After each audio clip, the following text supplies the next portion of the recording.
नमस्कार दोस्तों।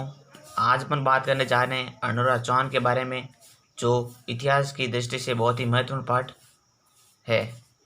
तो चलिए दोस्तों, बात करते हैं अनोरा चौहान की। इनका जो शासनकाल था वो था 1133 से 1150 इनका शासनकाल आता है। इनकी उपाधि है वो आना जी, इनकी उपाधि है। ये अनोरा चौहान ने अजमेर में आना सागर झील का निर्माण करवाया था।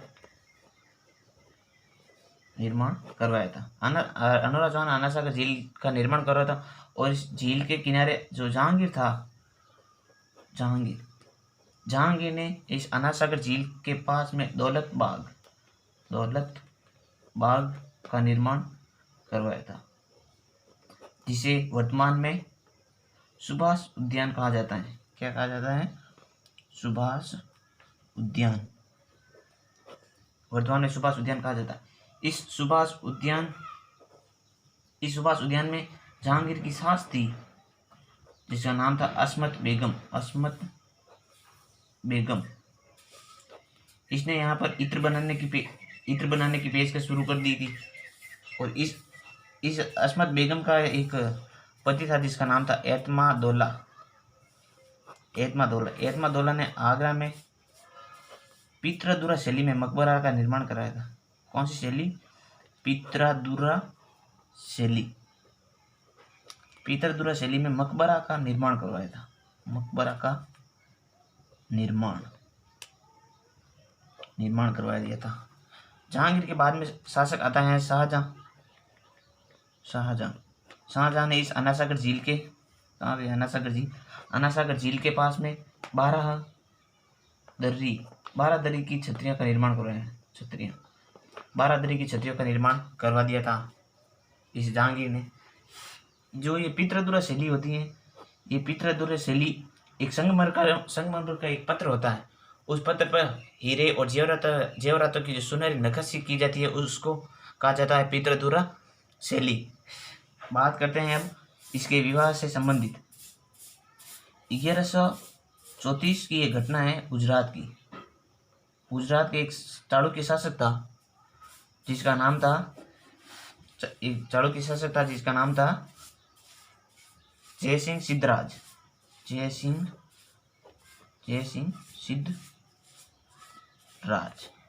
इससे युद्ध करता है 1134 में, और ये युद्ध जीत जाता है अनोरा चौहान। और इसकी पुत्री थी, जिसका नाम था कांचन देवी।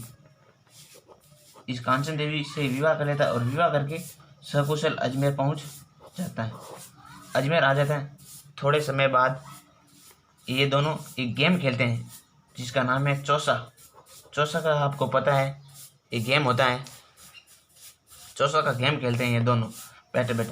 उस चौसा के गेम में जो इसकी पत्नी थी कांचन देवी जीत जाती है, और कहते हैं कि हम चालुक्य शासक किसी से हारते नहीं। तब इसको, जो ये अनोरा चौहान था, इसको गुस्सा आ जाता है कि हारते नहीं हो, रुको अभी मैं 1145 में वापस गुजरात जाता है। और वहाँ पर इसका भाई था जयसिंह सिद्धराज का कुमारपाल, वापस युद्ध करने के लिए आ जाता है, और इससे युद्ध करता है। कुमारपाल से युद्ध करता है, और युद्ध में ये हार जाते हैं। और अनोरा चौहान की जो पुत्री थी जलहण, उससे ये कुमारपाल विवाह कर लेता है। और अजमेर पर अधिकार भी कर लेता है। और अजमेर के साथ साथ नाडोर और जालोर पर भी अधिकार कर लेता है। तो 3 क्षेत्र हो जाते हैं, अजमेर, जालोर और नाडोर। 3 क्षेत्रों पर यह अधिकार करके बैठ जाता है। उसके बाद में हम बात करते हैं इसकी जो उपाधि है। एक तो इसका उपनाम था आनाजी, और एक उपाधि है इसकी गर्जनो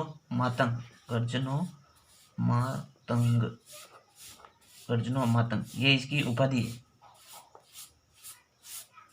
क्या है इसकी उपाधि है अनोरा चौहान की।